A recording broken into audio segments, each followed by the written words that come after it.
Assalamualaikum, salam sejahtera. Saya Nazri Kaha. Ini agenda awal ni kami rakamkan di studio satelit kami di World Trade Center Kuala Lumpur. Dan malam ini kita amat bertuah Yang Berhormat Menteri Perdagangan Antarabangsa dan juga Industri bersama kami untuk menjelaskan apa yang dikatakan memulakan ataupun restarting the economy demi rakyat dan juga kemampanan ekonomi. Di mana apabila kerajaan mengumumkan Perintah Kawalan Pergerakan Bersyarat ataupun PKPB dikuatkuasakan bermula 4 Mei yang lalu, iaitu pada hari semalam. Jadi ada beberapa persoalan yang perlu diberi penjelasan dan juga pendetailannya. Jadi kami amat berharap Datuk Seri Azmin Ali yang akan bersama kami sebentar saja lagi akan dapat memberikan penerangan lebih lanjut bagaimana PKPB ini dilaksanakan, iaitu membuka semua sektor ekonomi. Tetapi apabila ia diumumkan, terdapat beberapa kekeliruan ataupun kekurangan penjelasan, terutamanya di peringkat akar umbi, iaitu di peringkat negeri dan juga peringkat PBT, dan sudah pun ada reaksi-reaksi segera di negeri-negeri, terutamanya negeri Sabah, Sarawak, Selangor dan beberapa negeri lain yang mengubah suai ataupun melakukan sedikit ubah suai bagaimana PKPB ini dilaksanakan ataupun membuka semua sektor ekonomi. Jadi terima kasih Datuk Seri Azmin Ali atas masa yang diberikan sudi hadir ke studio kami di World Trade Center ini. Denmark memberikan ibarat apabila pandemik COVID-19 ini berlangsung ataupun berlaku, seolah-olah ekonomi itu dimasukkan ke dalam freezer ataupun peti ais. Maksudnya semua aktiviti ekonomi tergendala, terhenti, dan itu dilihat oleh kita juga di Malaysia apabila kerajaan melaksanakan PKP sejak 18 Mac lalu. Tetapi apabila kerajaan mengumumkan pada 1 Mei lalu, yang Amat Berhormat Perdana Menteri mengumumkan bahawa kita akan membuka sektor ekonomi bermula Isnin ini, seolah-olah apa yang ada di dalam peti ais itu dikeluarkan semula. Tetapi apabila kita melihat reaksi di lapangan, ada pandangan terutamanya di peringkat negeri, mereka rasa mereka belum bersedia. Mungkin reaksi awal Datuk Seri, adakah misalnya kalau ibarat ataupun metafora ekonomi dalam freezer itu, sebelum kita nak masak apa yang kita frozenkan itu, kita perlukan defrost dulu. Itu fasa-fasanya baru kita boleh goreng. Kalau kita terus masuk ke kuali, mungkin terpercik semua minyak dan sebagainya. Mungkin itu yang dikhawatirkan oleh pemegang taruh, terutamanya peringkat negeri, yang memberikan reaksi berbeza apa yang diumumkan oleh Perdana Menteri dan juga reaksi daripada kenyataan Datuk Seri Azmin dalam beberapa hari ini. Jadi sebagai permulaan, Datuk Seri. Terima kasih. Pertama, saya nak nyatakan di sini, ini bukanlah satu keputusan yang mudah untuk diambil oleh kerajaan. Kita mengambil keputusan ini secara berhati-hati dan teliti serta bertanggungjawab. Dan keputusan ini juga didukung oleh data-data dan kajian yang telah dibentangkan oleh Bank Negara Malaysia, Khazanah Nasional, Kementerian Keuangan dan juga MITI.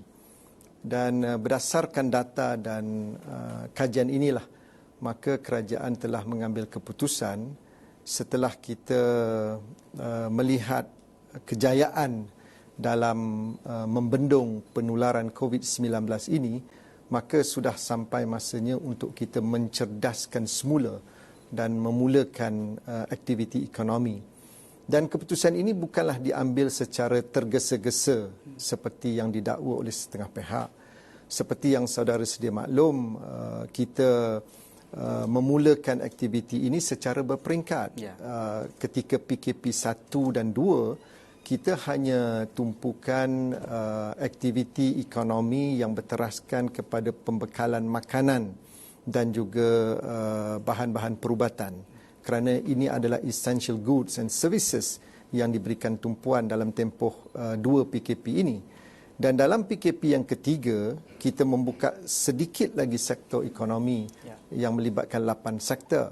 Dan bermula 1 Mei ini, apabila Yang Amat Berhormat Perdana Menteri memberikan ucapan, kerajaan mengambil keputusan untuk membuka aktiviti ekonomi ini secara meluas, tetapi tertakluk kepada SOP yang begitu komprehensif dan ketat.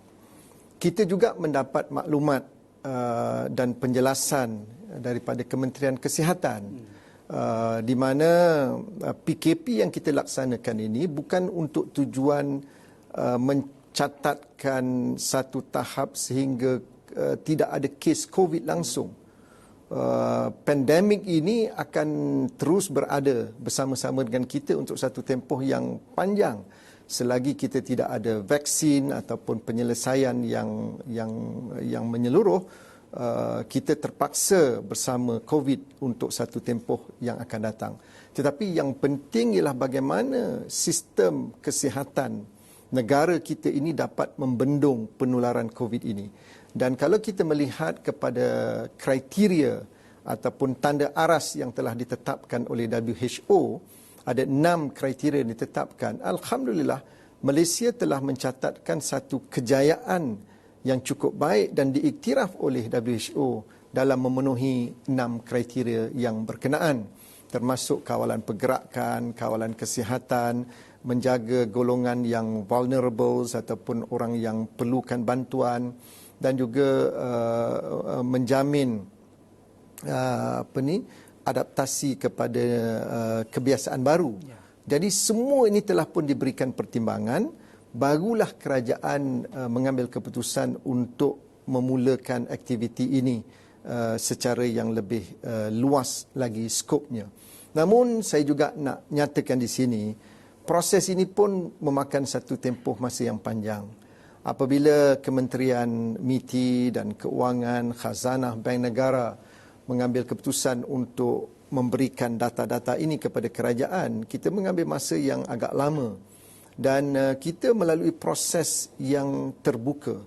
Pada 27 April, kertas ini dibentangkan kepada Majlis Tindakan Ekonomi Negara yang melibatkan wakil daripada pihak swasta dan juga kerajaan yang dipengerusikan oleh Perdana Menteri.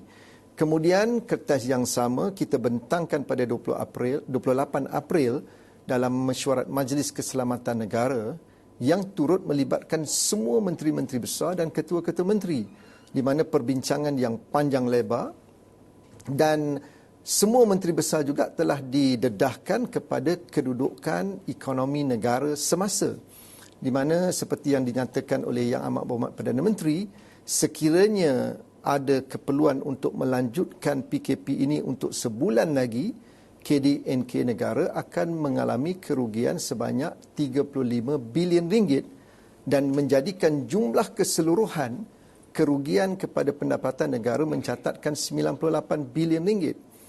Kenyataan saya semalam ialah sekiranya dilanjutkan sehingga Jun, sudah tentulah angka itu akan lebih membengkak sehingga 146 bilion ringgit.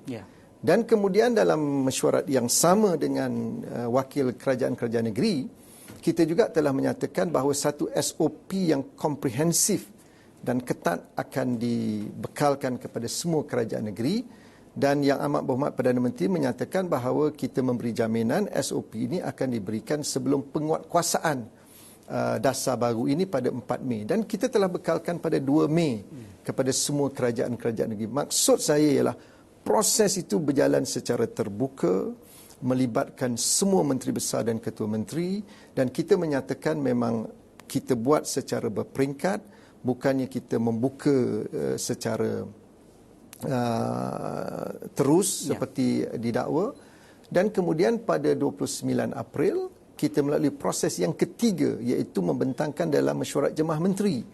Dan pada 30 April sekali lagi kita bentang dalam mesyuarat Majlis Keselamatan Negara. Maknanya 4 hari berturut-turut kertas yang sama dibentangkan untuk mendapat maklum balas daripada semua pemegang taruh, sama ada kerajaan negeri, kerajaan persekutuan, pihak swasta dan orang awam, supaya keputusan ini adalah satu keputusan yang bertanggungjawab, bukan sahaja untuk menjamin kesihatan dan keselamatan serta kesejahteraan rakyat, tetapi yang lebih penting lagi ialah untuk kita mencerdaskan semula ekonomi, kerana kita lihat keadaan ekonomi semasa amat parah sekiranya kita tidak mengambil tindakan segera untuk menanganinya.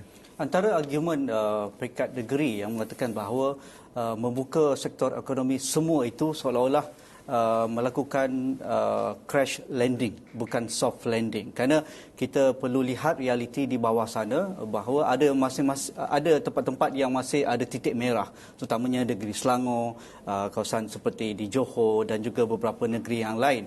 Begitu juga mengapa tidak dilakukan mengikut sektor. Kerana saya rasa ada sektor-sektor yang sudah pun dilakukan seperti mana yang dikatakan oleh Datuk Seri tadi, fasa satunya, PKP 2, PKP 3 sudah pun dibuka. Dan mengapa tidak dilanjutkan lagi dan dibesarkan lagi sektor itu selain daripada membuka semua sektor. Jadi apa jawapan Datuk Seri melihat argumen sebegini? Kerana itu juga menjadi pertimbangan peringkat negeri apabila mereka ingin membuka semua sektor. Kadang-kadang mungkin keterbatasan sudut penguatkuasaan dan sudut norma baru yang akan dipraktiskan dan juga membiasakan orang ramai dan juga pekerja yang selama ini dah hampir 2 bulan duduk rumah, terpaksa keluar bekerja tetapi tidak terdedah dengan SOP normal baru, dan inilah masanya dalam masa seminggu hingga 12 hari bulan Mei itu didedahkan kepada mereka.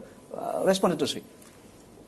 Sekali lagi saya nak berkongsi pada petang ini bahawa perkara ini bukan dibuat secara tergesa-gesa, dan keputusan ini mestilah dibuat berdasarkan data dan kajian yang tepat, bukan berdasarkan emosi. Apa fakta yang dibentangkan kepada kerajaan oleh Kementerian Kesihatan? Ialah sekarang ini sudah banyak berkurangan kawasan-kawasan yang merah ataupun zon merah. Ya. Dan sekarang ini, kalau dulu kita buat ikut negeri, kemudian kita turun ke peringkat daerah dan kemudian ke mukim, sekarang ni hanya di lokaliti. Bagaimana penjelasan yang perlu diberikan bagi negeri yang sudah hijau keseluruhannya? Bukan 1 minggu, telah lebih 2 minggu Kementerian Kesihatan mengesahkan tidak ada kes baru di negeri yang berkenaan dan telah bertukar menjadi hijau. Mengapa negeri-negeri yang berkenaan masih lagi enggan untuk bekerjasama bagi memulakan aktiviti ekonomi? Ya. Apakah adil kepada peniaga-peniaga kecil seperti Makcik Kiah ataupun Pak Saleh di negeri yang berkenaan, di daerah yang berkenaan, dihukum, dilarang untuk berniaga untuk mencari mata pencarian bagi keluarga mereka? Sedangkan keadaan di situ sudah bersih daripada COVID-19 seperti yang disahkan oleh Kementerian Kesihatan. Yang ini saya nyatakan tadi, kita mesti berdasarkan data dan kajian yang dibekalkan oleh authority ataupun kementerian yang berkenaan, dan kita ikut apa yang dibentangkan. Memang ada kawasan-kawasan yang masih lagi dalam zon merah di peringkat lokaliti, bukan lagi di peringkat daerah. Yang ini kita telah mengambil keputusan tidak ada sebarang aktiviti ekonomi dibenarkan di dalam kawasan PKPD yang telah diperketatkan bagi membendung penularan COVID. Jadi kalau kawasan itu telah menjadi hijau, mengapa kita tunggu lagi? Sebab lagi lama kita tangguh, lagi lambat pelan pemulihan ekonomi akan berlangsung dan negara akan mengalami kerugian yang lebih besar. Bukan sahaja negara akan mengalami kerugian, tetapi rakyat yang perlu mencari pendapatan untuk keluarga mereka juga akan terjejas. Soalan yang kedua yang dibangkitkan tadi ialah mengapa tidak dibuat secara berperingkat-peringkat ataupun membuka sektor. Sebenarnya inilah yang telah kita lakukan. Kita telah mengenal pasti beberapa sektor yang perlu diberikan keutamaan. Dan hari ini kita merasakan sektor-sektor itu telah bersedia untuk dibuka, kerana seperti yang dinyatakan oleh banyak Dewan Perniagaan dan Persatuan Industri menyatakan, kalau kita hanya memberikan tumpuan kepada sektor tertentu tetapi tidak memberikan kelulusan untuk beroperasi kepada perkhidmatan tambahan seperti pengangkutan ataupun packaging, pembungkusan, ianya akan merosakkan rantaian bekalan produk-produk yang berkenaan. Kita juga harus ingat Malaysia ini merupakan negara yang aktif dalam global supply chain. Banyak komponen-komponen yang dibuat di dalam negara Malaysia untuk diekspor. Sekiranya kita tidak mengambil satu keputusan yang bertanggungjawab berdasarkan data dan juga kajian, termasuk untuk memelihara dan melindungi kesihatan rakyat, dan diimbangi dengan keperluan menjana pertumbuhan ekonomi, kita bimbang pasaran ekspor kita akan terjejas dan mereka akan mencari negara-negara lain. Dan untuk membangun semula ekonomi setelah ekonomi negara runtuh, ianya akan memberikan kesan yang amat parah, bukan saja kepada kerajaan dan industri, juga kepada rakyat, kerana kadar pengangguran akan meningkat. Sekarang ni sudah banyak syarikat-syarikat kecil yang SME telah mula tutup operasi, gulung tikar kerana aliran tunai mereka terjejas teruk. Mereka tidak boleh bertahan lama, lebih daripada 2 bulan. Ini semua pertimbangan yang telah kita berikan. Yang penting ialah mesti ada penguatkuasaan supaya rakyat dan pekerja yang memulakan tugasan baru ini dapat memastikan norma-norma baru ini, kebiasaan baru ini mestilah menjadi satu budaya baru di tempat kerja ataupun di tempat awam dan juga di rumah. Social distancing, kebersihan diri, memakai topeng muka, ini akan terus kekal untuk selama-lamanya, bukan dalam tempoh PKP saja. Jadi saya kira yang lebih penting ialah untuk meningkatkan kesedaran rakyat bahawa kesihatan ini penting. Mereka juga harus diberikan empower the community untuk memantau pematuhan kepada SOP ini.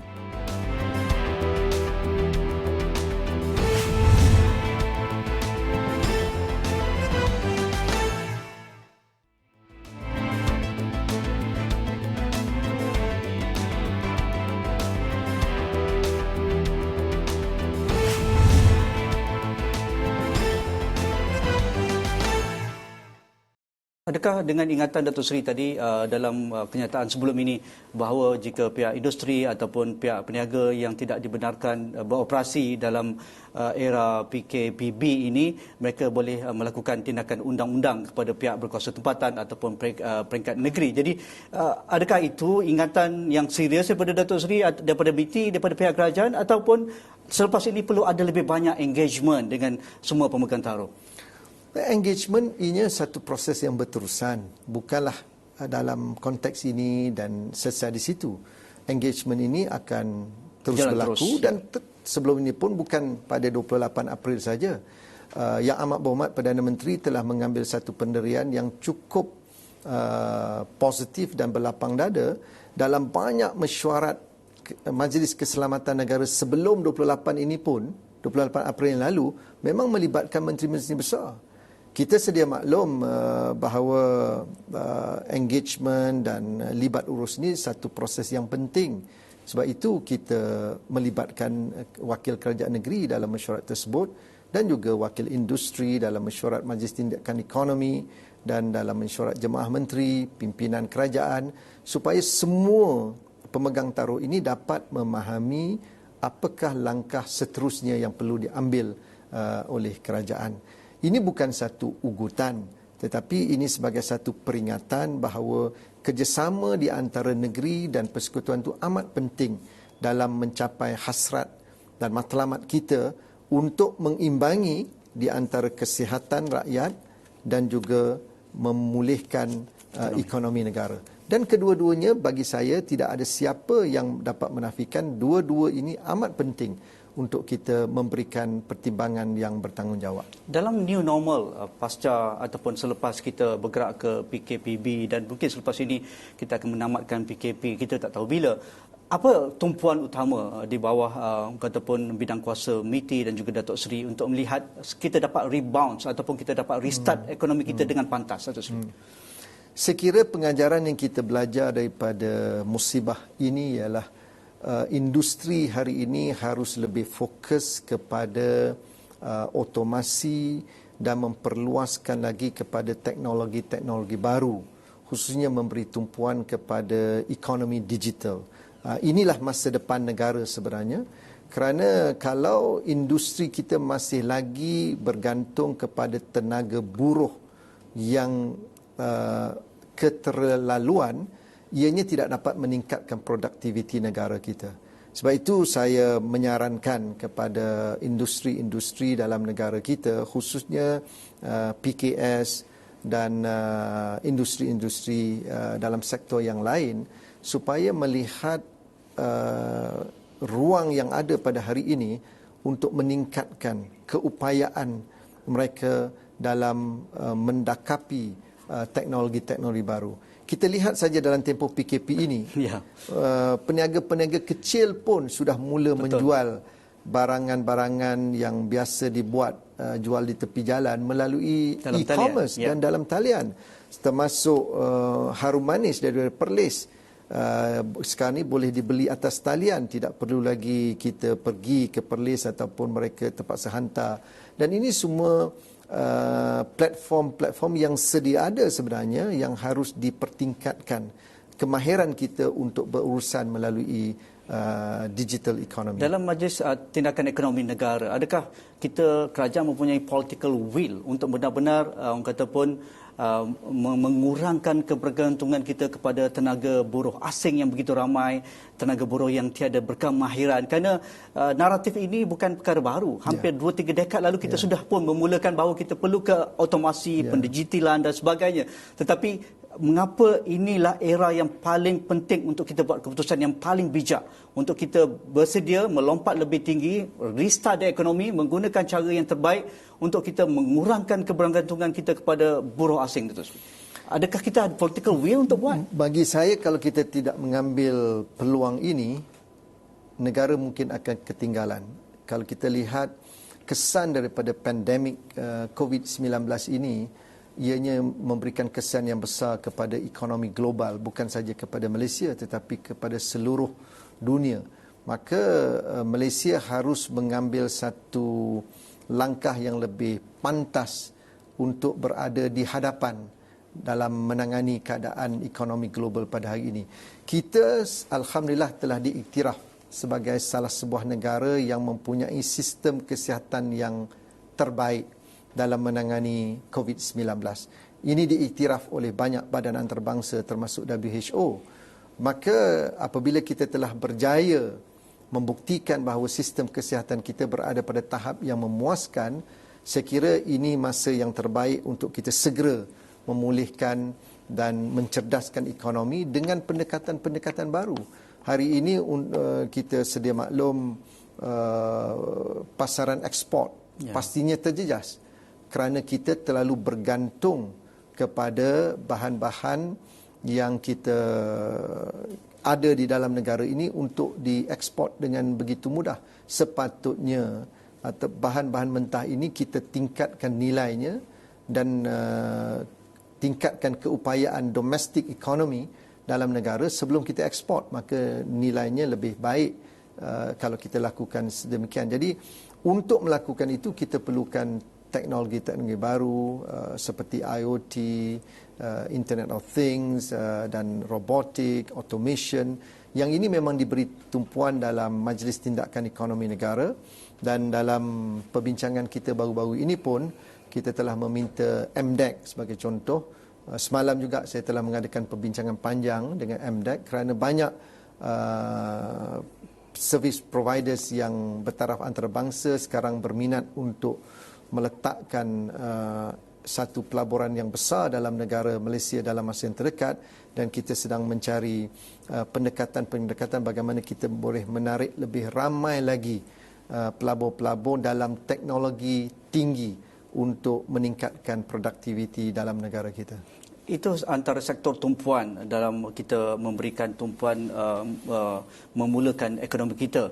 Bagi sektor-sektor yang tidak dibenarkan, seperti kita tahu pelancongan, convention, seminar dan juga perkhidmatan seperti perhotelan, ini antara yang akan terkesan paling teruk, mungkin memakan masa setahun, 2 tahun akan datang. Jadi di mana kerajaan melihat bagi sektor-sektor ini? Mungkin mereka akan ada lay off lagi ramai, hotel tidak mampu beroperasi kerana tiada occupancy, seminar tidak dapat dilakukan, conferencing tidak dapat dilakukan, restoran tidak ada orang akan datang dan sebagainya. Komen Datuk Seri. Ya, Kementerian Pelancongan sedang merangka satu kertas untuk dibincangkan dalam mesyuarat Jamaah Menteri tentang langkah-langkah yang akan diambil. Sektor pelancongan ini memang satu sektor yang penting sebenarnya untuk meningkatkan lagi pendapatan negara. Namun dengan berlakunya COVID-19 ini antara sektor yang paling parah terjejas. Paling parah. Pengusaha hotel, pengusaha pelancongan juga terlibat. Walaupun kita telah melihat beberapa pendekatan, tapi saya kira satu pendekatan yang lebih komprehensif perlu. Namun saya sedikit optimistik kerana pelancongan ini pastinya rakyat ingin melancong. Kalau tidak keluar negara pun mereka ingin bercuti bersama keluarga di dalam negara. Mungkin di peringkat awal ni kita melihat bagaimana kita dapat tingkatkan produk-produk pelancongan sebagai contoh. Kita juga semalam berbincang bagaimana misi pelaburan yang sering dilakukan oleh kerajaan melalui MIDA ataupun Matrade dapat disekalikan dengan sektor pelancongan. Supaya kita bukan saja mempromosikan dalam pelancongan dalam konteks biasa, tapi seperti medical tourism, sport tourism. Ini antara sektor yang Malaysia boleh memberikan tawaran-tawaran yang terbaik. Kerana sistem, sekali lagi sistem kesihatan negara kita antara yang terbaik hari ini diiktiraf oleh dunia. Dan sekarang pastinya peluang untuk menarik lebih ramai lagi pelancong-pelancong untuk datang sini menjalani rawatan dan mendapatkan khidmat kesihatan. Begitu juga sukan di dalam negara kita yang boleh kita tingkatkan. Jadi saya percaya kementerian sedang meneliti perkara ini untuk dibincangkan secara lebih mendalam dalam mesyuarat Jemaah Menteri. Ada stimulus baru, Datuk Seri, selepas ini untuk para majikan kita? Yang ini saya kira kena rujuk pada Kementerian Keuangan. Namun saya telah nyatakan semalam, keadaan semasa ini menyebabkan apa juga jumlah dana yang kita siapkan tidak mungkin kita boleh mencukupi sekiranya kita tidak membuka aktiviti ekonomi. Kita telah menawarkan 260 bilion ringgit. Masalah belum selesai. Sebab itu kita terpaksa membuka aktiviti ekonomi ini supaya kita dapat mengimbangi keperluan semasa. Terima kasih Yang Berhormat Datuk Seri Azmin Ali, Menteri Kanan, Menteri Perdagangan Antarabangsa dan juga industri kita. Dan itu sahaja perbincangan saya bersama Datuk Seri Azmin Ali. Jika ada sebarang pandangan anda, hantarkan ke platform sosial media kami di eswawani.com. Dan sekian saja. Assalamualaikum. InsyaAllah kita jumpa lagi. Terima kasih.